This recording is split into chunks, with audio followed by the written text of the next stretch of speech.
Gene Houston tells a story about some wise men who had approached the Buddha. And they asked, "Sir, are you a god?" And Buddha replied, "No, I'm not. I'm not a god." And then they asked, "Are you a man?" The Buddha replied, "No, I'm not a man."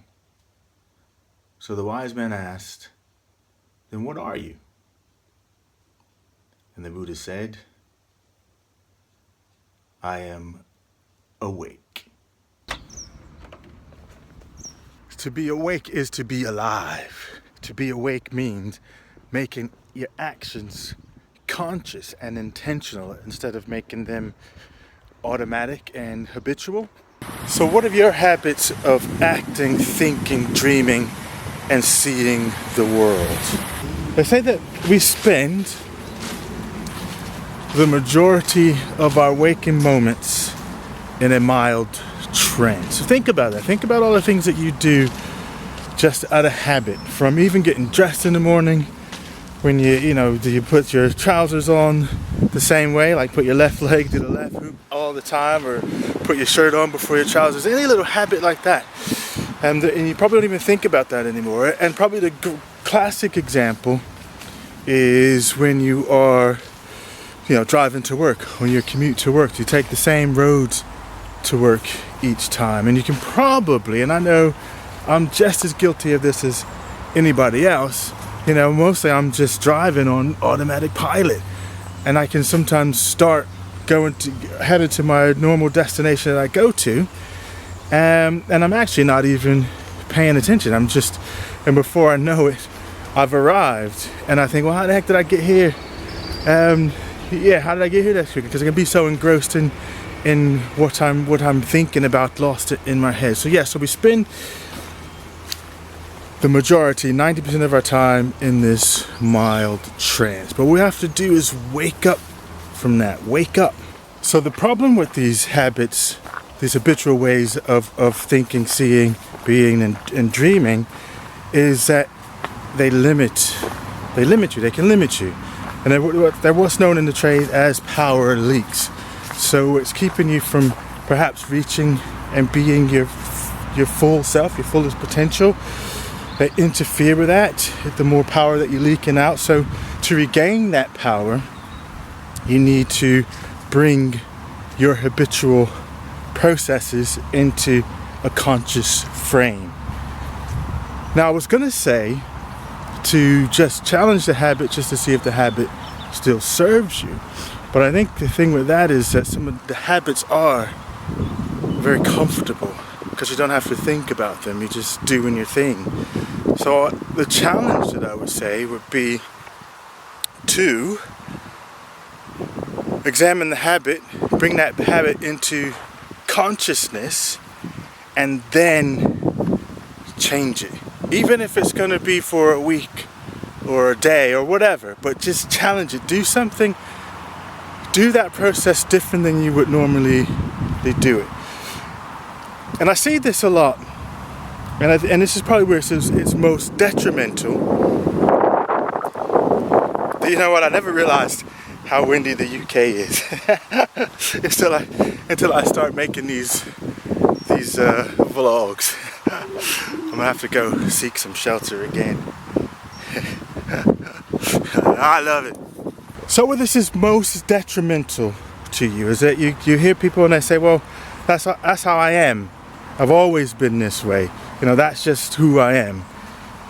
When in fact it isn't. It's the habit that you've gotten yourself into. It's the non-challenging of the thinking processes or the processes that led to having that habit. And a habit is just like a program. If you think of if you just think of this thing up here or inside your brain housing group is this big supercomputer, isn't it? And we put programs in it. All sorts of programs are going on and executing that we've written or has been written for us, and we've adopted or been forced to adopt or just didn't know any other way. But the program is generating how you react, how you behave. in essence, there's a school of thought out there that says, you know, we're almost called human robots. If you really stop and examine the habits, these software packets that I'll call, that's a habit. Habit for me will be a software packet for the mind. How many of those are needing updating, you know? You think all your iOS systems and your Windows systems, you know, they're constantly updating these operating systems, aren't they? Whereas we don't tend to upgrade our operating system, our thinking, which may just be out of date and need some challenging or some reprogramming. So that's the challenge here, is to identify, to bring those into consciousness so that you can rewrite the program, update the program, develop new habits of seeing, new habits of believing and thinking, which will help you to grow into your higher potential, highest potential, to help you to grow that. There's a saying that says, that which I am aware of, I can control. That which I am unaware of controls me. Okay, so your challenge, here's a challenge that we'll all do together here, is just have a length of time to just do some self-observation. Observe when you are doing something out of habit. Make a list of those and just pick one, just to make this simple for you.